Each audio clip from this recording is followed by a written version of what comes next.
at the right time.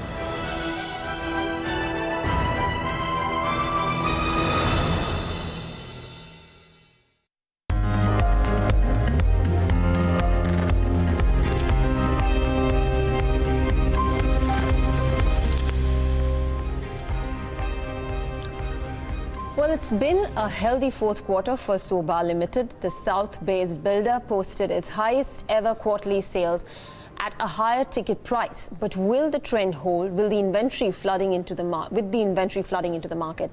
Let's find out from the company's MD, Mr. JC Sharma. He's joining us right now on the show. Mr. Sharma, thanks very much for taking out the time.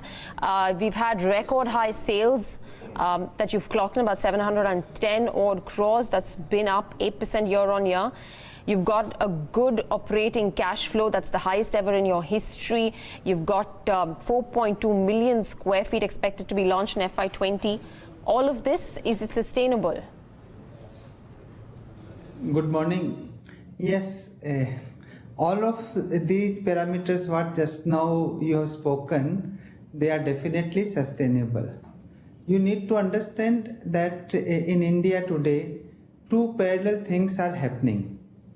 On the one hand, the organic demand for the homes as the urbanization keeps increasing is taking place, supported by favorable government policies, and again the employment sector reasonably looking up in those dozen cities where the IT sector, where the startup ecosystem and where other services sector, they have been doing very well.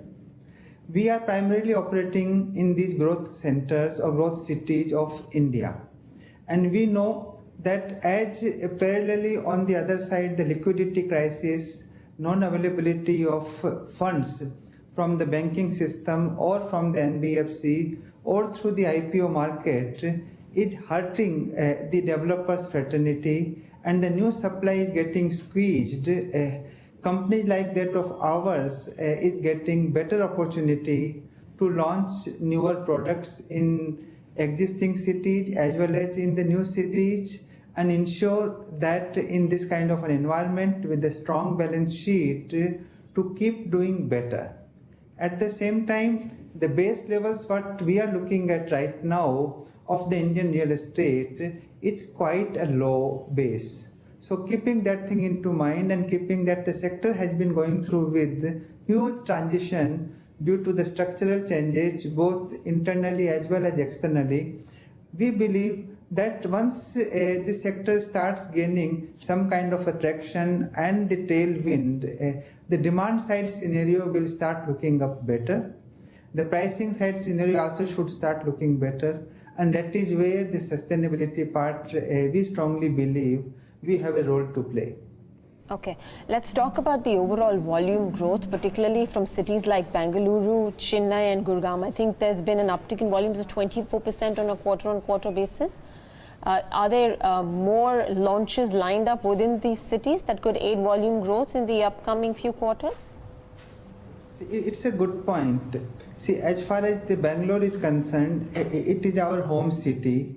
We have got the largest land bank in Bangalore and highest number of projects going on there. So there we have attained in a very large market kind of a leadership position.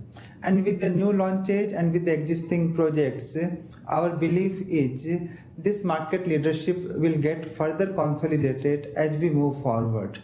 At the same time, we have been focusing on other cities where we do admit that the kind of performance what we have shown in the Bangalore market, we haven't been able to perform. But our business model does allow us to get into these markets successfully. We have done reasonably good job in the Kerala market.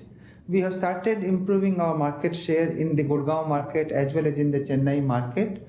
And going forward, with the new launches, as well as with the increased focus on these other markets, our belief is while the Bangalore overall volume should keep going up in the near foreseeable future, the maximum growth has to come from the other cities, and that is where we remain positive and optimistic. So we'll stick with 24% growth? See, we believe that quarter on quarter, sometimes here and there some changes will take place, but the double-digit growth operationally as well as on the financial parameters, definitely we should be witnessing in this financial year also. Okay, let's talk about the, your project pipeline. I think about 4.2 million square feet, what I alluded to for the upcoming year and upcoming 4 quarters. Does that include new projects and new phases of ongoing projects, or that's going to be separate? These are two separate things. As far as the ongoing projects are concerned, we currently have about 17.47 million square feet of inventory to be sold. And we will be adding another 4 million square feet plus in the next few quarters. At the same time, we are working on another 4 to 5 million square feet of new projects in the cities from where we are currently operating, to ensure that there is a fair distribution of our projects and products across all the cities from where we are currently operating upon. Okay, and how's the contractual business order book looking like? That's a good point. You see, our unique business model, that backward integration supported by some of the manufacturing units, has proved time and again as one of the strongest factors which has helped us to ensure that in these tough times we continue to outperform the market. And the same thing today is getting reflected so positively in our contracts and manufacturing revenue, which has been growing on a CAGR basis 24% for the last 3 years.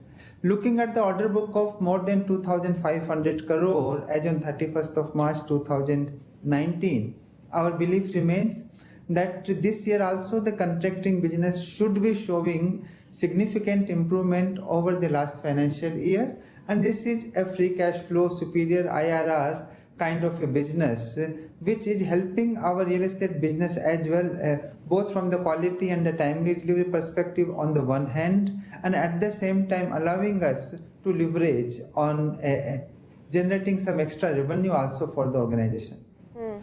So, while we've been talking about the uptick in volumes and, the overall number of projects that you're bringing on stream, that's happening at a slightly lower realization. I think your quarter 4 realizations was about 6,301 rupees per square foot.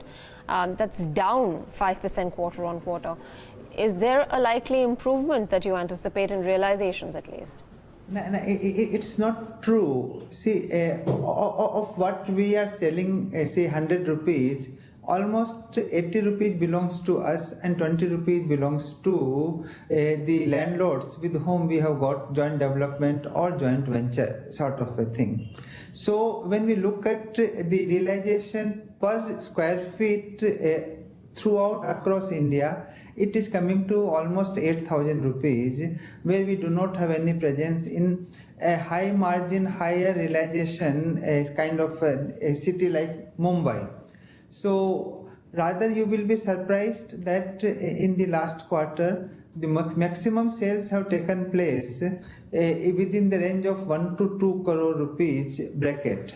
So our belief is that while from Sobha's sale point of view sometimes the percentage keeps varying, and which may have an impact on the per square feet realization on a revenue share basis, but the overall realization is industry leading, and going forward we should be able to sustain that. Okay. Do you expect an improvement in cash inflows for yourself coming in from all your various segments, including real estate, contractual and the manufacturing segment? We believe that the financial year 19-20 should be better on every single parameter once again, which in other words means that our operational performance should be better than what we achieved in the last financial year. Our cash flow should be better, higher than the last financial year. Our ability to generate free cash flow should be better, and the same should get reflected in our top line as well as in bottom line. And this we are telling when the overall market sentiments still remain relatively difficult. The other point being your borrowing costs. You've seen a slight bit of an inch up this time, I think 9.72% from 9.57% in quarter three. Is that having a big impact on you? And what is the take now on bringing down the debt position? See, as far as the interest cost is concerned, you understand that the Reserve Bank of India, despite reducing its repo rates, the banks have not been able to transmit that part. And we live in an MCLR-related regime where when they raise the MCLR rates, our interest cost keeps rising. We believe that the interest cost increase may not be at that elevated level as it used to be in the last 2 quarters or so, but still they will be inching upwards. As far as the absolute debt is concerned, yes, it has risen up a little bit higher, but looking at our debt equity, we have sustained it as per the old accounting norms around 0.80, and as per the new accounting norms about 1.10, and at this level our industry, if you compare industry with our debt levels, we are having amongst the lowest debt in our balance sheet. And looking at the growth opportunities, keeping this debt equity into mind, we believe that little bit of increase in the debt will only help us to increase our market share and profitability at this juncture. Mr. Sharma, just one quick question. A lot of projects, maybe not in Bangalore, but in the NCR region and even in Mumbai now, are facing the problem of not getting completed, and they as a collateral are not as valuable as the value of debt that was taken by the builder, and therefore more and more funds are saying that they are now going to get in other contractors or large developers to finish these very, very large projects. Would you believe that high quality contractors as well as companies like yours, which are well balanced and have an in-house execution team, will be very well placed on the IRRs to bag some of these projects as well? See, ideally speaking, what just now you have spoken, for a company like us, where the credibility as well as the debt raising capabilities of the existing developer is being questioned, it's a real solution. But in India, looking at the way the multiple laws, it deters because the customers have been given certain powers where within the RERA, if a new guy comes, how does he take care of already constructed structure or the finishes vis-a-vis certain guarantees, or the interest related matters, the delay related matters, or somewhere certain plans may not have been adhered to. These are issues which needs to be addressed, in my view, by the multiple authorities who are involved in the larger interest of the customers and the ecosystem, that they all sit together and ensure that capable developers, they are brought in to complete those unfinished projects, ensure that the customers get good homes, and at the same time there must be a spirit where all the stakeholders must be willing to contribute little bit more than what they are otherwise legally required to ensure that the project remains viable for an incoming a new partner or a developer. I don't think that what you and me are looking for is easy on the ground. Supreme Court is seized of these issues vis-a-vis few developers. We are eagerly looking forward that some kind of a solution they provide where the interest of the customers first and of the other stakeholders do remain protected. At the same time, the guy who is coming last, he should have the first right to take his money with some return out. Got it. If that kind of a scenario with limited liability is worked out, definitely we should look at. As far as in Bangalore is concerned, these kind of proposals we are looking at, and we believe that in next few quarters, hopefully, something of that sort you people will be seeing. Wish you all the best for that, Mr. Sharma. Thanks so much for taking the time out and speaking to us at Bloomberg Quint. Thank you. The market's absolutely flat, by the way. Just hardly any movement there. Nifty Bank is in fact down, so some bit of profit booking that's happening in the session today. The broader markets too relatively quiet in the session today. Watch out for what happens to the Page Industries and some of the other consumption names, and watch out for Bharti Infratel and HDFC as those two correct quite a bit in the session today. But more of these stock-specific conversations happening on the other side of this very quick break. In fact, we wrap it up on this leg of Indian Open. So from Devina and me and the team that put this show together, thanks so much for watching. Stay tuned to Bloomberg Live.